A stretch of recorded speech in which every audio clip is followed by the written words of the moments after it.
Hi everybody, welcome back to my channel.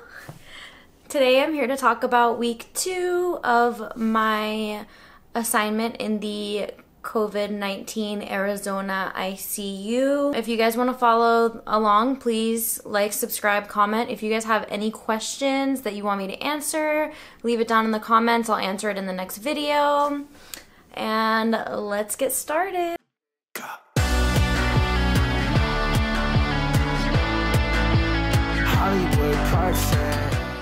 Okay, so as I had said in the previous video, for my second week, all of the staff is amazing, and I think that's kind of what's keeping me going and keeping everybody else going. In Baltimore, it was kind of hard, and like I said before, I was like pretty depressed because of everything that was going on with me having to have surgery, and just the staff was not very nice. And you know, on top of everybody dying, it was just like, it was too much.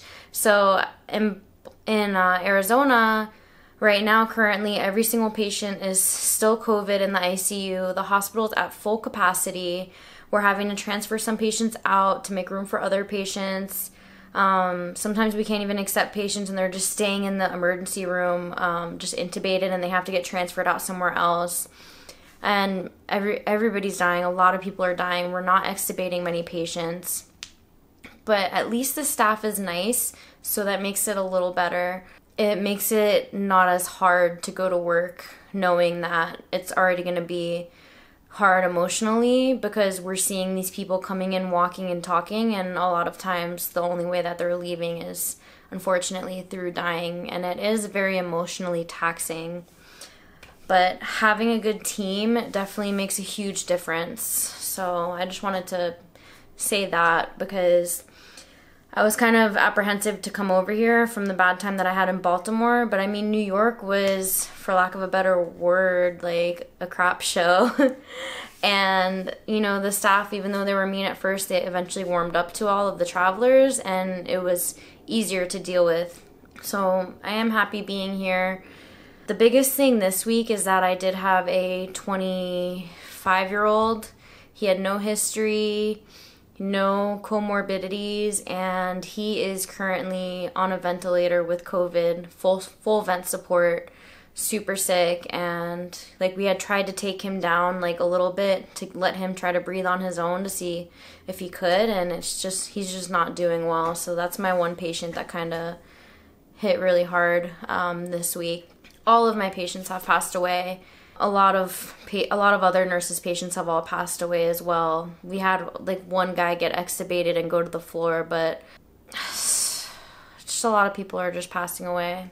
I wanted to answer some of the questions that you guys had left on my last video, so let me pull those up. Okay, Tori asked if I have an Instagram that she could follow me on. Currently, I don't have an Instagram, Tori. I'm sorry. Eventually, I'll make one, but right now it's just like a lot. My dog has Instagram, but I haven't posted on it in a while because I'm obviously not with him, but that's pretty much it. Oh my gosh. Karen Amy said only I can create an informative and heartfelt video while having a closet and toilet as your backdrop. That comment wins everything. Okay, so T said, can't believe they don't supply you with the PPE you bought and no replacement filters. Okay, so they do supply us with PPE here. We have they're just the regular N95s. They also have the PAPRs, which a PAPR is kind of like a spacesuit. Like it has like a helmet, it's airtight here, and then it has like an electric like little pack that you wear, and it filters the air. But I just wanted to have my own mask that I could wear and like clean every day. The filters that I bought are P100 filters. They're good for 6 months, so they'll cover me for 2 contracts basically. And I have extra filters. It's not required that you buy your own stuff. They do give you your own stuff, but some places want you to reuse the mask, like the mask that they give you for like once a week, or once. This hospital, for example, is once every few days. In Baltimore, it was every shift you got a new mask, and in New York it was at first once a week and then every shift once they got more PPE. So many of the nurses have these, you know, more expensive masks like the one that I bought, and I personally feel more protected with it. I like that I can clean it when I walk out of each room, and I mean, they do definitely supply us with stuff, so I understand where you're coming from, though. It does kind of look bad that we're buying our own stuff, but I'm personally just buying my own stuff because I want to feel more protected and I want to be able to clean the stuff better. Whatever it takes said, do you feel like so you can't breathe sometimes with that over your mouth? I feel that way with just a cloth mask. So I do feel that way sometimes when I have on the regular N95, but when I have on my big like 3M plastic mask, I don't feel like that. You inhale very easily and exhale very easily, which is also why I bought that mask, because sometimes I'm in the patient's room for like 30 to 45 minutes, which is really exposing myself to COVID a lot, like if they're a really critical patient. So I wanted to just get something that was like more breathable and just kind of easier for me. Otherwise, because like the rooms get really hot, you have to keep them closed, and the air conditioner just doesn't flow as well when all the doors are closed, which you know, a lot of the patients run fevers too, so it just gets super hot in there. So, but I definitely, like, if I'm working out or something, I definitely do kind of see what you guys mean, how you feel like you can't breathe in the, like, the simple face mask, but still very important to keep it on. Jenna Tuber, sorry if I don't say your name right, she had said, what is that mask called? If you just type in, like, 3M N95, it'll come up on Amazon, and then I bought P100 filters, like I said before. I like it better than the other N95s, like I said, because I just feel like I can breathe better in it, and I like that I can clean it after I come out of each room, and many of the nurses are using them, and I don't really see anybody getting sick that's using those. I just don't really like having to reuse my N95 each time and not being able to clean it, because now, obviously, because of the pandemic, they're saying, oh yeah, you can reuse your N95, but before that, you would throw it out after each patient, and it's so funny, like, thinking back to when I was, like, a baby nurse, and it was just, like, throwing out every mask, and I'm just like, damn, I should have been hoarding those or something, you know? Lenore Marie said, if there was one message I could send to all the people about COVID-19, what would it be? It would be that it's real.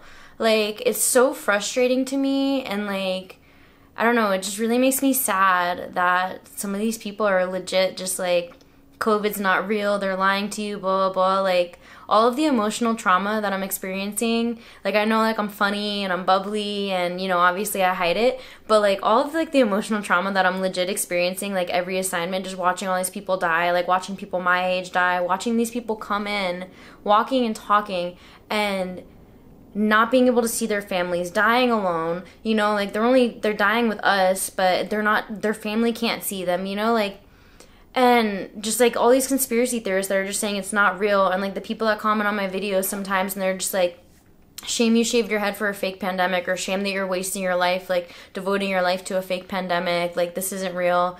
And even sometimes, like, I'll get patients, and they'll be literally taking their last breath, and they're like, I can't believe I'm not dying from COVID, I'm dying from something else, like, you're killing me, like, it's just crazy to me. I mean, everyone's entitled to think what they want, but I just wish that people would have more respect for other people. And even if you don't believe that it's real, like, just keep it to yourself, because it is real. And I don't know, I guess I'm kind of being a hypocrite by saying, like, keep your opinion to myself, but I want to voice my opinion. But it's just, like, it's just really, like, degrading to the healthcare workers that, like, we're, like, killing ourselves, we're away from our families, you know, like, we're giving up a lot to help all these people, and sometimes it just feels like I'm being, like, degraded a lot by the non-believers. So that's just one message that I would try to just get to everybody, is that it is real. Even if it's not real, like, just wear a mask. It's the worst that can happen is it was a fake pandemic, and, you know, like, nothing hurt you by wearing a mask, you know what I mean? Like, that's the worst that could happen by wearing a mask, you know? Like if you decide to wear a mask and you don't believe in the pandemic. I don't know if I'm explaining myself correctly, but yeah. All right, V1954 said, do I get an allowance for car services, etc., and our family members still not allowed to visit? So I do get, like, travel expenses, but I'm staying 5 minutes away from the hospital, so I just Uber to work. Also, I just want to say that Arizona Uber drivers are, like, the nicest Uber drivers ever. Like, you know, I come from Fort Lauderdale, Miami. I was just in Baltimore. Before that, I was in New York. Like, all those Uber drivers do not want to talk to you. You get in the car, maybe they say, hi, how are you? Maybe they don't. And they usually don't talk to you. I don't talk to them. I listen to my music, whatever. Like, I have not had one Uber driver that has not wanted to talk to me. Like, everybody is just so nice, and I'm really appreciative of that, because it's just sometimes nice to talk to people. But yeah, so I Uber to the hospital. It's like 5 minutes from where I'm staying, and it's only like a $5 Uber. And I just do that when I'm working. I could even, I could even walk to the hospital if I want to, but I just feel like it's safer to Uber because it's nighttime when I go there. Oh yeah, and family members still are not allowed to visit, but this hospital does have windows that are on the first floor. So sometimes like during the day shift, if the family members like really want to see the patient, I mean, all the patients are intubated, so they don't obviously know that we're there, but we still do like talk to them and everything like that, let them know they're not alone, hold their hands, everything, because they say that you can remember stuff subconsciously. But since everybody is COVID, it's just not safe. So, but they do have these big like picture windows on the first floor. So we actually let family members come outside, outside of the windows, and we pull up the blinds and we let the family members see the patient and just see them from afar. And if the patient is about to pass away, we do let the like 1 or 2 family members in to be with them if they can make it in time. So it just is really unfortunate, but they're never alone. We stay with them and we make sure that they know that they're not alone. Okay, well, that's pretty much it for my second week in the COVID ICU. I mean, the only update is that everybody's still COVID positive, every single patient, and we're still at full capacity. And the staff is still super nice, so that just kind of helps to get me through it. But I hope that answering some of these questions helped. If you guys have any other questions, please leave them below and I will definitely answer them in the next video. Please like, subscribe, comment if you enjoy it, and if you want to follow along on my journey. I love telling you guys about just like what I'm experiencing and just being able to document it, even though it is kind of just sad. But we'll get through it together. Hopefully one day the world will get back to normal. All right, I'll see you later. Bye.